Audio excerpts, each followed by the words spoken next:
Rama, Rama Rama, Hare Hare.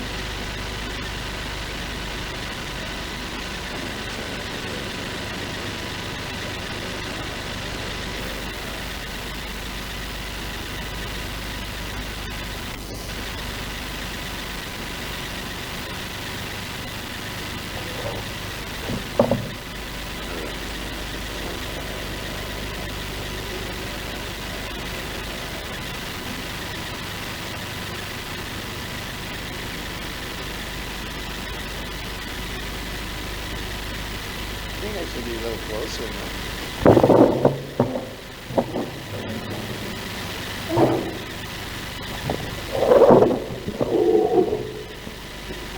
Hare Krishna. Hare Krishna. Hare Krishna, Krishna Krishna.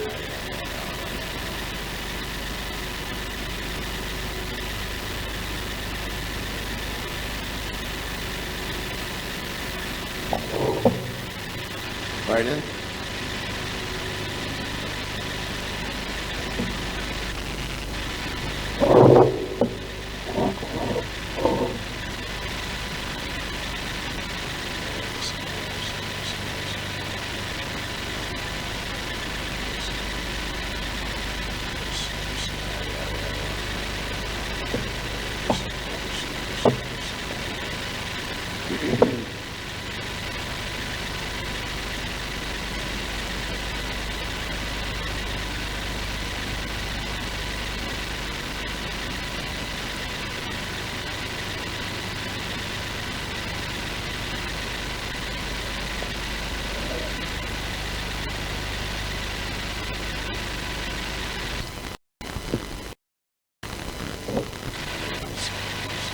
We can start until we can start.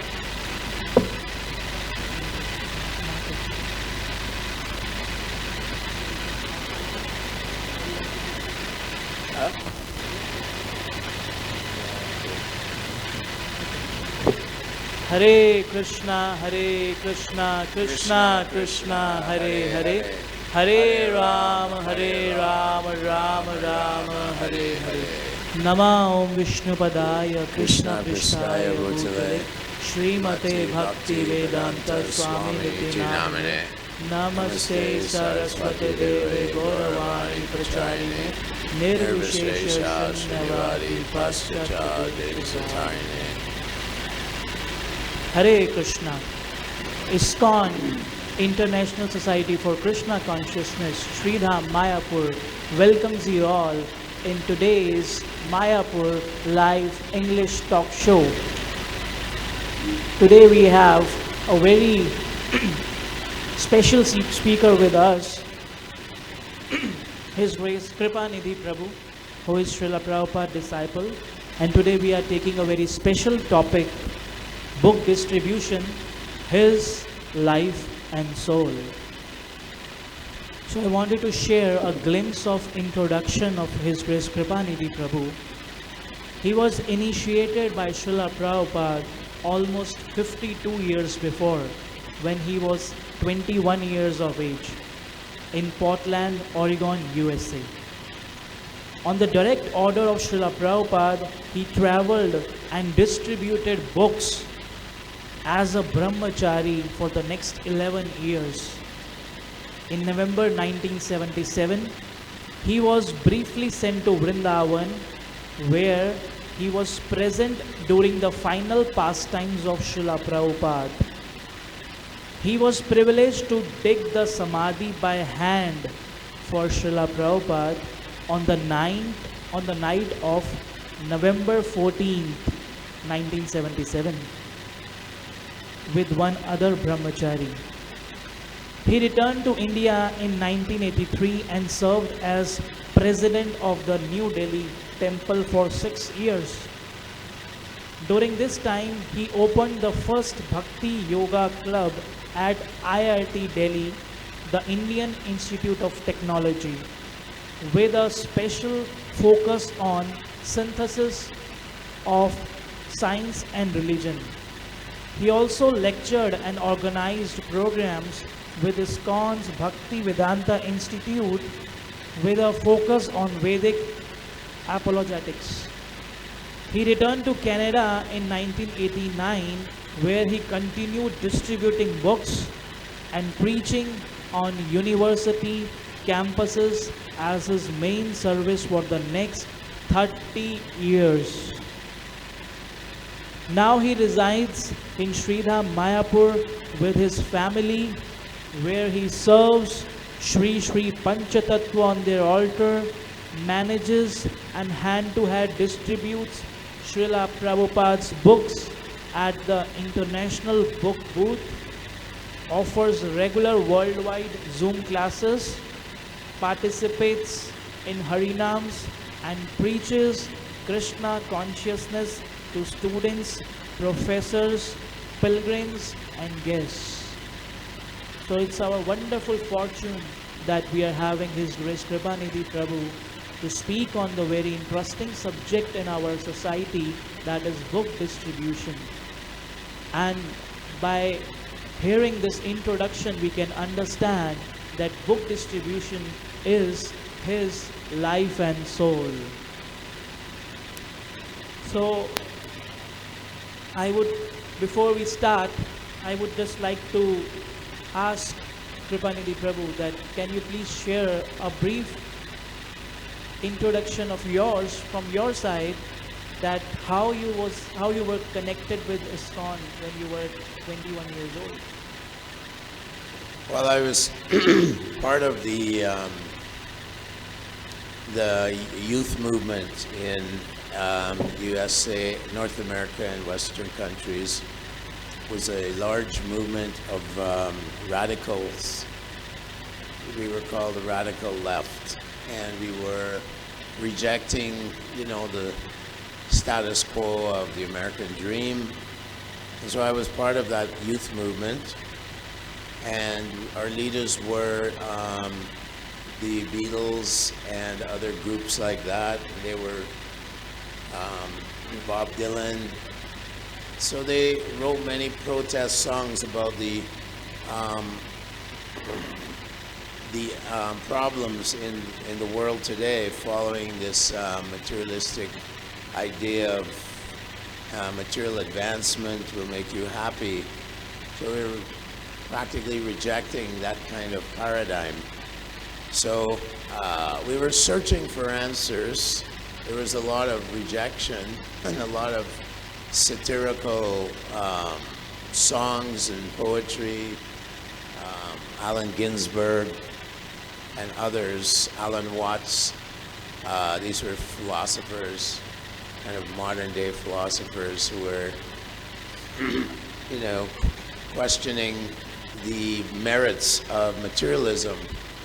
So the Hare Krishna movement started in the midst of this. Prabhupada was kind of lured into this huge revolutionary movement that was going on, especially in America. So he landed in New York. So I was part of that whole movement where we were kind of falsely rejecting everything. So I would meet devotees at various musical festivals like Woodstock and other musical festivals around North America, and I would get prasadam from them, and sometimes I'd buy their literature, but I never understood really the philosophy of Krishna consciousness. So that's how I was gradually being drawn into becoming a devotee. And the Hare Krishna movement at that time was recognized as a part of this youth movement. We were the religion of the hippies, so to speak. And Srila Prabhupada was giving us a lot of direction and value in our lives. So that's how it started. So thank you very much, Prabhu, for sharing a wonderful experience, like how you got connected with ISKCON, and your inquisitiveness to know the answers brought you to Krishna consciousness, and now you are here to give answers to the suffering souls in the world. It's so amazing. So we'll start our journey for the topic book distribution, his life and soul. We can see that Prabhu is always distributing Srila Prabhupada books. I'm staying in Sridham Mayapur for past 3 years, and I all the time I have seen him distributing Prabhupada books, talking very interactively with the pilgrims, visitors. So, what was Srila Prabhupada's instruction to you about book distribution? Srila Prabhupada in 1972, I first saw him when he arrived at the Portland airport, and he was extremely grave. At that time, we were mainly doing Harinam in the streets with a little bit of Bhakti Godhead magazines. The Prabhupada kept emphasizing that if people buy a large book, hard cover book, that they'd put it in their library, and they were compared to time bombs, which would go off, Whereas a magazine may, be left on a table or end up in, the wastebasket. It was really pushing us to distribute these large books of 400 pages. So that struck a lot of us. It really struck us that this is what Srila Prabhupada wants. And of course, we were internally very inspired by Srila Prabhupada. I mean, great personality, a great presence. And we would do anything for him. We were boys. We were 21-year-old boys. We had no experience in life. Basically, we were just coming out of our homes. Yeah. So yes, I can trying to understand that was a book era when the books were coming and you were inspired to distribute those books as per the instruction of Srila Prabhupada. So my next question is that we read or heard that you distributed books from 1989 for 30 years, and it's a very long duration for book distribution. So have you distributed to anyone famous? Well, I distributed books in Los Angeles, which is the movie capital of the world, so to speak. And so movie stars like, I don't know if you know the names, but one fellow named Paul Newman, famous actor, he got a book from me. Actually, it was a small book, but he wasn't very interested. Famous singer Pat Boone, other stars, one fellow called Frankie Avalon. The thing about Pat Boone was he was a Christian. So when he just came up to me and he said, Hare Krishna. So he was a very soft-hearted man. And he took a book from me, gave a donation. And then he gave me a tiny little pamphlet about Jesus. But he was quite receptive. He really appreciated. So these were, you can imagine, very famous people. Clint Eastwood, I was selling him a book, but he decided not to take it. But I did meet him, and he knew about us. So these are famous people that I would meet. Yeah, so maybe, I haven't heard the names, but these must be popular names and our online audience will must be knowing about it. So, yeah. So, I have seen you distributing Prabhupada books daily. Sometimes we take it as an, occasional thing, Gita Marathon in December, Gita Jayanti, or some Bhagavatam during that period. But what inspires you to go out every day for distributing Prabhupada books? I think that, of course, everyone has their nature. I think that my nature is to meet people, and of course, there's an inner inspiration to help the souls. From Srila Prabhupada's books, we know that if they don't get the mercy of Lord Chaitanya Mahaprabhu, then the soul takes much lower births in the next life. So that's a constant meditation. There's also a strong desire that Yasya Prasada Bhagavad Prasado, Yasya Prasada Nakatika Topi, that pleasing Srila Prabhupada will ultimately attract the attention of Krishna. So that's, I don't know, that's what my motive is, to keep distributing books. It's my guna and karma. So I'm deeply touched by the compassion feeling of yours for the suffering people in general, that inspiring you to help them out. Actually, I don't know if it's the arrangement of Providence, but when I went to meet Prabhupada, my name used to be Chris, and Chris can be a girl or a boy name in the West, Christine or Christopher. So when the devotee who was in charge of finding the names, selecting the names, and then giving them to Prabhupada, so Prabhupada was initiating us. There was maybe 300 devotees in this tiny building in Portland. In those days we were renting. And when Srila Prabhupada saw the name given, it was a girl's name. So Prabhupada was very, very annoyed. But it turned out for the best, because Kripanidhi means ocean of mercy. And Prabhupada chose it. He said, never mind, I'll choose your name. And he looked up in the air and he thought for a few moments and he said, your name is Kripanidhi Das. So, Hare Krishna. Thank you very much, Prabhu. I'm grateful to you that you have come here and we are listening from you such wonderful unheard stories. So you're distributing books, but we have seen one image of your card in our advertisement posters for this show.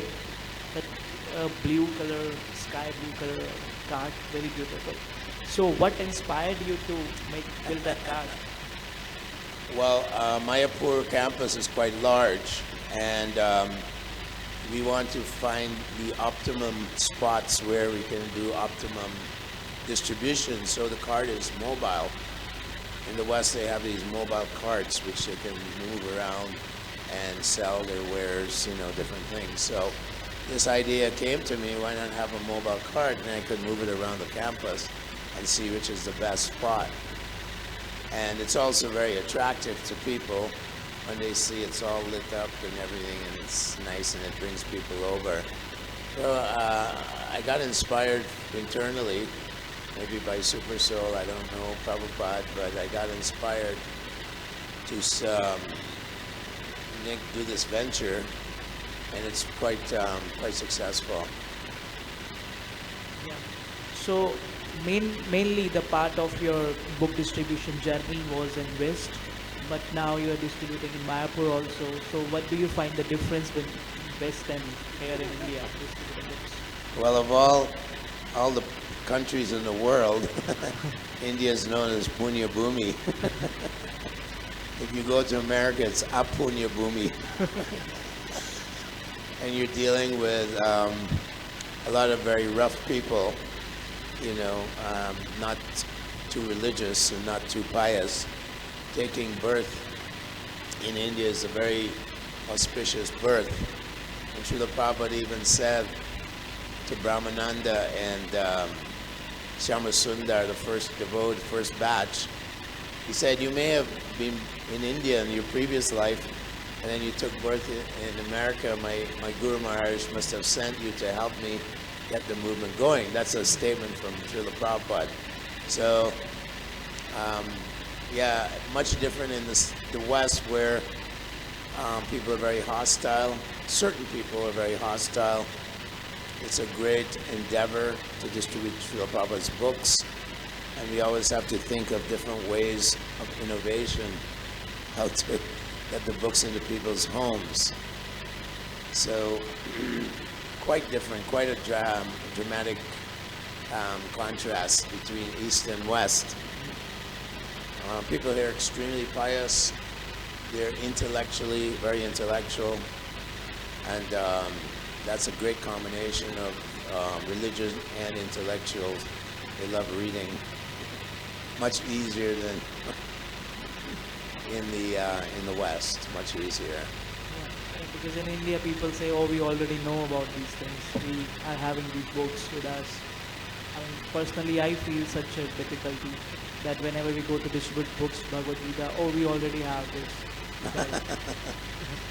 That happens, but there's such an elaborate array of books now from the BBT that if they have a Gita, then they can get a Bhagavatam or Chaitanya Charitamrita or many other books. They here in Mayapur, which is kind of one of the epicenters of book distribution in the world. Another great advantage is we don't have to jump in a van and drive 100 miles to distribute Srila Prabhupada's books. People are coming to us, captive audience. It's a captive audience here, certainly. They're coming here to see this, the international flavor of Mayapur, European type people, white elephants. It's a great astonishment for people who were subjugated. This nation was subjugated for hundreds of years by invaders, and Srila Prabhupada once said about Hari Sori, I have an Englishman serving me as my servant. And the British, they came here, you know, but now I have Englishmen serving me. So I got the key point of your book distribution, that you try to distribute book rather than a particular with an agenda. Sometimes I find that we got stuck up that I want to give Gita only, Gita marathon, but ultimately it's the compassion or the sympathy towards the reader that at least you should get something out of it. So my next question relates to this only, that can you please share some touching stories of book distribution in Mayapur? In Mayapur, I have a program where we, for very poor village people, I will sponsor a Bhagavatam set. So I have sponsorship program for very poor village people who have no money. And sometimes I've had a very old man and his wife came a few weeks ago, and he was just totally into Lord Chaitanya Mahaprabhu, definitely a descendant of Vaishnavas.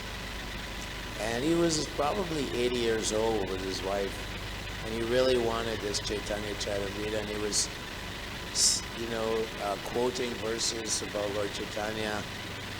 And I said, okay, you can have this. I subsidized it. He didn't have much money, so I still had it subsidized. And there were tears in his eyes, and he was just bowing down and, you know, touching my feet. And you can see so much devotion in this person. Probably his entire life he's been a devotee of the Lord, you know, a Vaishnava. So that was very touching. He was extremely authentic, very authentic in his emotions and his desire to have the life of Lord Chaitanya Mahaprabhu. Wow, amazing. I mean, it's such a wonderful contribution in someone's life that we are giving them what they actually need. So, I mean, with this heart-touching experience, if you allow me, I would like to play a audio clip of just 2 minutes, wherein somehow I got this audio clip where one devotee is sharing this experience of. Okay.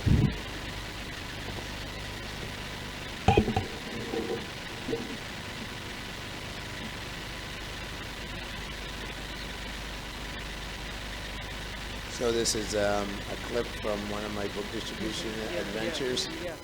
Okay, this was during COVID. My wife must have given it to you clandestinely. Should I say surreptitiously? We have it on our phone.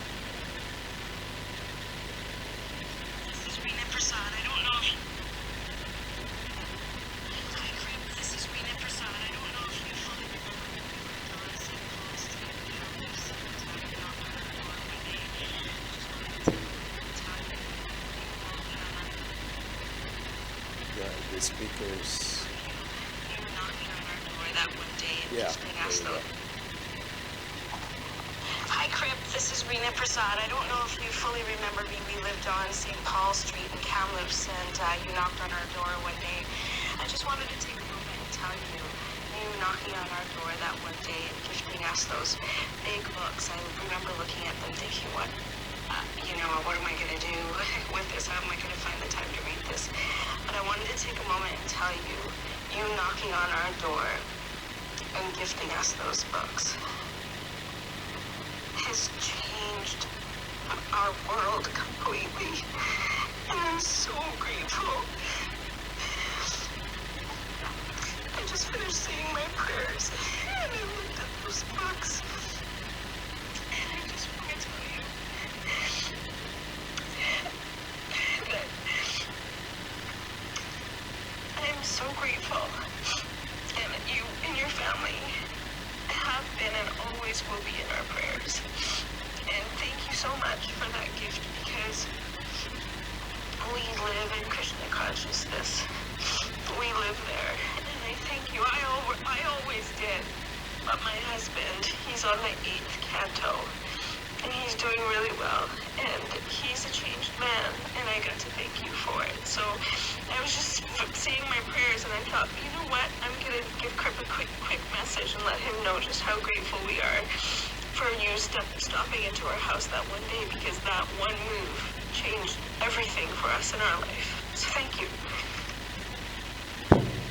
So a very heart-touching experience. Can you, share what happened exactly? What she was sharing? Would you like to elaborate a little bit? This was 2019, I believe, Christmas marathon, and we lived in Sharanagati village, which is in Canada, near Vancouver. And no one was allowed to go door to door. No one was allowed to go in the streets. So we just, if we were stopped at any time by the police, we would say, no, we're just putting pamphlets on each, at the doorstep. We're not going inside, So they allowed us. So we chose an area where a lot of yoga people live, a lot of people interested in Eastern religions. And this fellow opened the door, and he was a huge guy, 6'5", really big, and he was a hunter.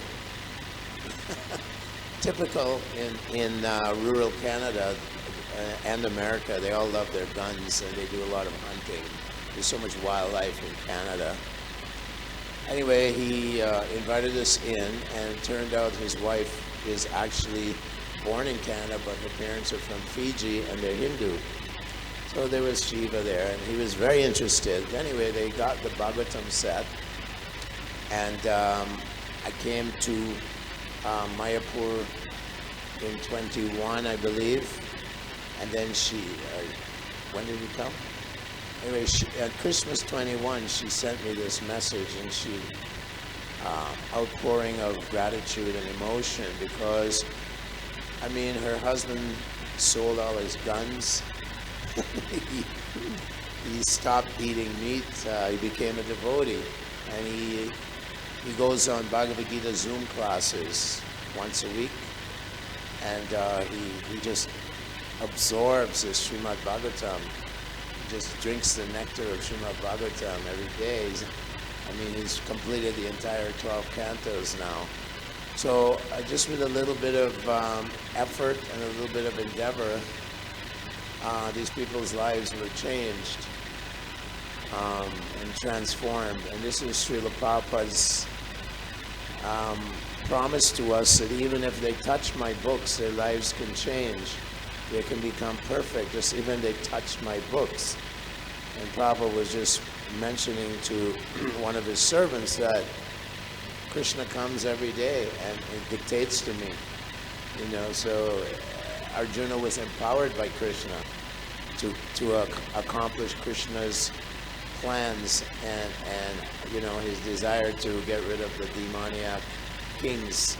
So similarly, Prabhupada was a great empowered personality, and these books are non-different from Srila Prabhupada and Krishna, and they're powerful. They act on the heart, and we could obviously experience this with this couple. That it's transformed their heart, change of heart. They had a complete change of heart just by reading Srimad Bhagavatam every day. So I can imagine that how many lives must be transformed by your book distribution. Like this was just an example, and very heart touching how she was sharing that such a big transformation in her life. You were mentioning that while distributing books, that it was not allowed to distribute on streets, and police become alarmed. So, was there any time when you got arrested while distributing books? Well, that is the very common occurrence in the West, that when we were going out distributing books, they would arrest us. People would complain that we were harassing people, just like we saw the play today. Even the Brahmins in Navadwip were complaining to the Kazi, these people are a botheration. So many times I've been arrested.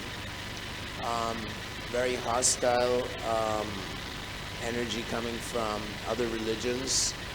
Traditionally, they think that the West is for Christians, and so on. So those were mainly who complained a lot. The police would come and try to, dampen our enthusiasm. But we were very young guys. We didn't care. They would throw us in jail, but there was no leg to stand on. Constitutionally, freedom of religious expression. So many times I would go to court for promulgating Krishna consciousness, and the judge would throw it out. And we had no choice. It's unconstitutional. But the harassment was there, police harassment, and so on. Nowadays, at least in Canada, the police are trained to, there's a whole workshop or seminar they do about groups that are preaching in the streets of American Canada, and they're educated. One of the police is actually a devotee, a Vaishnava, that does the training in Canada. And so he was making a presentation. He said, there's one person in this room, these are all the police cadets, that's a Hare Krishna. You think they're a dangerous cult or something, but there's one person in here who is a Hare Krishna devotee. And they're wondering, looking at each other. He said, I'm your teacher and I'm a Hare Krishna. And he was teaching them how to deal with us and how to understand what we're actually trying to do. Of course, the demoniac people, they're always annoyed or agitated when they see someone preaching about God. They become agitated. That is the problem. It's a perennial problem. Yeah, devotees and demons. Yeah. It was a regular practice, police were arresting and then getting released. But you ever been really in some danger while distributing books? Apart from this, have you experienced some danger? Well, during the Christmas marathon, which is a big time for book distribution, we would go out sometimes till Mangal Arti. Yeah, we would go out. People were in the streets, like these cities like Los Angeles, big cities, Toronto. People are all night partying and bars are open till 6 in the morning. So I remember working outside of bars because that's where the people would go late at night selling books, and some of the drunk people would. One fellow, he jumped in the van. We had Sankirtan vans traveling, And I said, well, you have to get out. And he said, no. And he was sitting there, and I said, you have to get out. I called the police. So he eventually got out, but he took his hand, a big guy, and he just punched the windshield as hard as he could, and put a crack in the window, but I'm sure that his bones were all crushed. He was totally intoxicated. So things like this would happen. People would sometimes violently attack us. And then most of the time, you know, we pray to Lord Nrsingadev, and the outcome was always quite good. There have been cases where devotees were put in hospital or were killed, like in Africa. Ladini Shakti was killed by the pseudo-president of that country because she spoke out against his subjugation or persecution of the people. So it is a dangerous type of occupation to go out into the public where there are many, many demoniac elements there. And there's always that danger, but of course, when you put yourself out there, you're depending on Krishna. So you have to remember Krishna. You have to remember Lord Nrsingadev. You have to pray to Lord Nityananda, who is the original door-to-door Bhakti preacher, and he was attacked, 500 years ago, what to speak of now. So this is a common occurrence for devotees to be attacked and confronted and so on. So we developed a mood of taking shelter of the Lord when we're on Sankirtan. We definitely are forced to take shelter of the Lord. So it's a very good way of depending on the Lord, getting out of your comfort zone, so to speak, and taking shelter. Many, many times our Sankirtan leader would drop us off in the middle of America. I remember you get dropped off at a shopping mall. These are large shopping malls. And you just greeting people as they come out. You don't greet them when they're going in. They complain. So they'd be coming out, we greet them, give them a book, or sometimes we give them incense and then a book. And then you'd see the police looking for us, and we'd hide underneath the cars, the parked cars. It was always a constant adventure. One time the police arrested us. They used to have these drive-in theaters at night. So we'd sneak in and we'd be distributing books. We got arrested, taken down to the police station, and I was selling a Bhagavad Gita to the police officer. And my partner was, "Don't do that, you're making things worse." But many times I have experience where police would come, they get complaints, and then I'd sell them a Gita.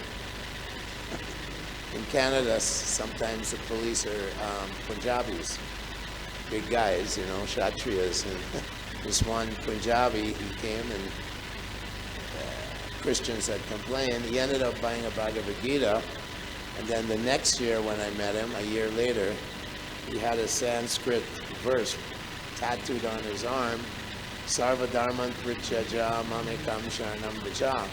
His partner was Canadian, and he bought a Bhagavad Gita. So sometimes it's an opportunity to distribute Prabhupada, give Prabhupada to the government officials. So,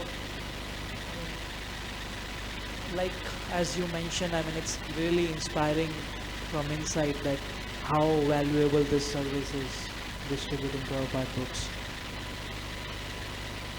But I want to emphasize on one point and want to hear from you that while distributing books, it becomes the responsibility of ours that we should study Srila Prabhupada books thoroughly. So do you find that it is missing somewhere? Well, there has to be a balanced program. So we found, like a lot of times it was just two brahmacharis in a van traveling everywhere and anywhere, like thousands of miles. So we'd have our morning program, and the more you distribute the Srimad Bhagavatam and the Bhagavad Gita, the more you distribute these books, the more you're able to drink the nectar. You get more and more taste to read Prabhupada's books the more you distribute them, is what we found. So we had this incredible hunger and thirst after distributing to read these purports by Srila Prabhupada and to remember the various instructions and examples and the narratives in the Srimad Bhagavatam. It's wonderful. So basically, it's a heart experience. You're actually living the Bhagavatam. The more you distribute, the more you are able to absorb it, is what we found.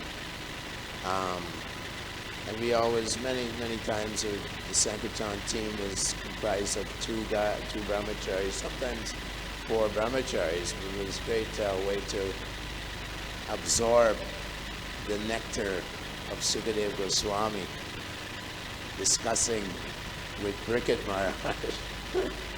So, yeah. And we also felt when you're in very remote areas, you can imagine, and you're out there distributing these books, and these are Srimad Bhagavatams people are getting, And sometimes you could feel the acharyas. You could feel the presence of the acharyas, especially many times I'd feel like Bhaktivinoda Thakur, He's the pioneer of spreading Krishna consciousness.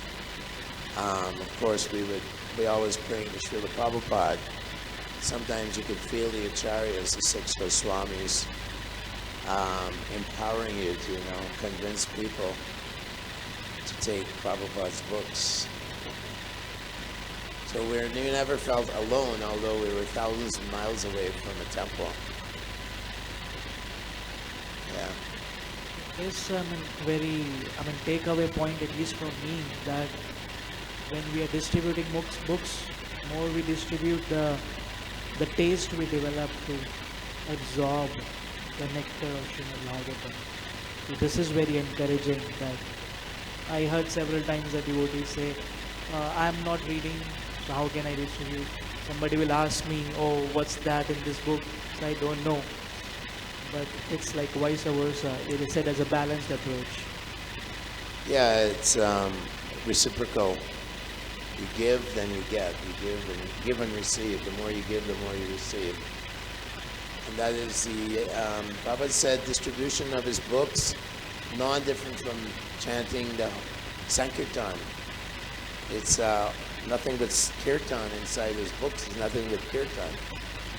Right? So, it's Brihat Madanga, as Bhaktisarana has said, Brihat Madanga. So it's going all over the world. I remember Srila Prabhupada was lying in his bed in November 77, and he was speaking, and he was saying, those rascals, those people in the West, there was so much adverse publicity. He said they're wondering how this old man is still beating on his drum. I remember him saying that lying in the bed. He's still beating on his drum. So Srila Prabhupada is still beating on his drum. Although his Vapu is not here, his Vanu keeps spreading, his drum beating keeps going, Briyat Madanga, and it'll keep going for a long time.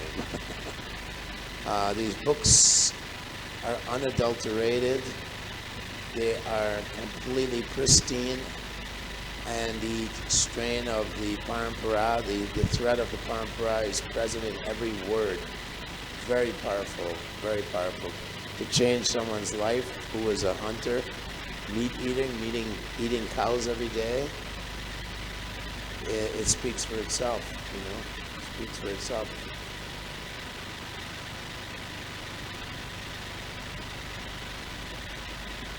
So, what message would you like to give to our youth related to book distribution?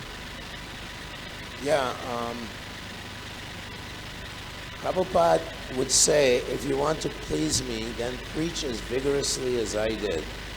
One time Prabhupada was coming from the hospital, he had a heart attack, and they wanted to take him to a nice tropical place to relax and recuperate. He said, Prabhupada, no, but there were some preaching opportunities.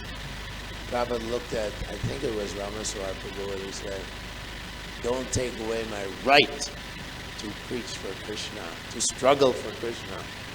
So we want to push ourselves out to the masses, and then we will get the mercy of Lord Chaitanya Mahaprabhu and his disciples and Srila Prabhupada. But we have to make an effort to preach vigorously. There's so many ways of preaching, and not only book distribution, but we want to be involved in this missionary movement to deliver the souls. Welfare work, people think, oh, I'm a welfare worker, I open hospitals. We have the greatest hospital. We're delivering people from eternally from death and disease and old age and birth. This is the best hospital. The best medicine in H.E.O. Shadi Maya Nasubaralagi. We have the medicine that will cure your disease forever. Forever. So it is our business as spiritual doctors, to inject the medicine and take every opportunity we can to distribute the mercy of Srila Prabhupada, mercy of Krishna. Every opportunity, wherever you go, have a little book with you. If you're shy, just pay for the book and give it, and gradually you'll learn how to sell it. And actually, any honest person, you put a book in their hand and they see some value in it, they'll be obliged to give you something. So you depend on Krishna that he will arrange the money to cover the costs. It's all dependence on the Lord. And by some great magic, this whole movement's built by the book distribution. Purity is the force, preaching is the essence, utility is the principle, and books are the basis. Papa said this, right? And he also said, by hook or crook. So, in the Chaitanya Charitamria, it's describing that Lord Chaitanya invented many novel ways to attract the conditioned souls. So we have to think how to use our intelligence and how to be innovative to get people to take up Krishna consciousness and take books. I remember when we were doing a big cowboy rodeo. We have these rodeos with cowboys, and the whole beef industry, basically, the cow industry, is very popular. And we were dressed in dhoti, and we're distributing, and of course, those kind of people are very hostile about, vegetarians. So my leader, he's GBC, he was with us traveling, and he called Srila Prabhupada up in Chicago. Prabhupada was in Chicago.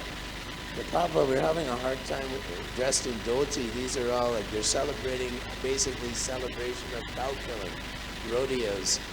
Prabhupada said, you can wear cowboy outfits. He said, just go and get some cowboy hats and cowboy outfits, but distribute my books. That was the message Prabhupada gave us, that whatever it took. We could wear normal clothes, suits and ties or whatever, not hippie clothes. Prabhupada mandated that, endorsed that we could use these different types of techniques to spread Krishna consciousness. Of course, we have to be careful that people go away with a good taste. If you're too overzealous or a little too overdoing, you might sell a book, but if the person walks away with a bad taste, so we have to learn the art of giving compassion and giving these books in a compassionate and loving way, so people go away feeling benefited and valued. Not that they walk away and they're going, what just happened? So we're learning how to have a balance in our preaching methods. Srila Prabhupada inspired us so much to just do the impossible. We opened up the airports in America. One devotee went, he'd get arrested, then we'd get a lawyer, and he would invoke the First Amendment, and then the airports were obliged to allow us. And those airports, we opened them all up in the States. There's a huge, huge benefit for book distribution, massive. The book distribution just increased, exponentially by opening up the airports. Extremely ecstatic. Notwithstanding the fact that, there was a lot of opposition. People didn't really, airport officials didn't really like us too much. But this is the idea that we're revolutionaries. We're revolutionaries, and we take advantage of any situation to inject Krishna consciousness and push back Kali Yuga. The whole world is dominated by the personality of Kali.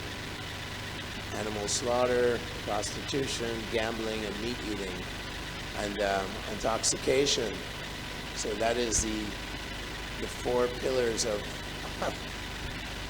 the Western civilization, and we are pushing back on it. We're going to inject this Krishna consciousness, even if they don't want it. That's our business. You may not want it, but it's good for you. It's a bitter pill, but in the end, it'll be very sweet. If the world and government leaders become transformed and become Krishna conscious, the whole world will change. That's Lord Chaitanya's his long-term, his goal, and his mission. Otherwise, we know that so many empires, the Greek Empire, the Roman Empire, the Mughal Empire, all these empires have come and gone. So Gauranga Mahaprabhu is the emperor of the Brahmins. This is the real empire, the empire of this Sankirtan movement.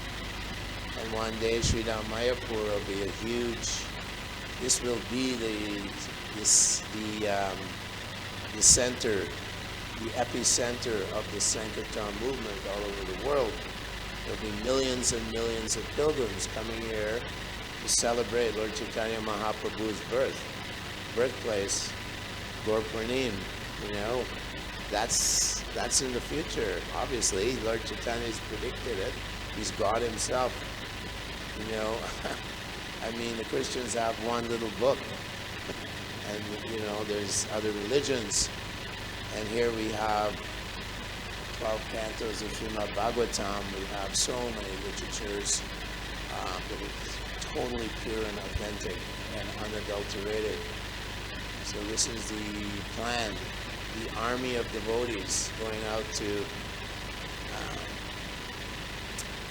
defeat the agents of Kali.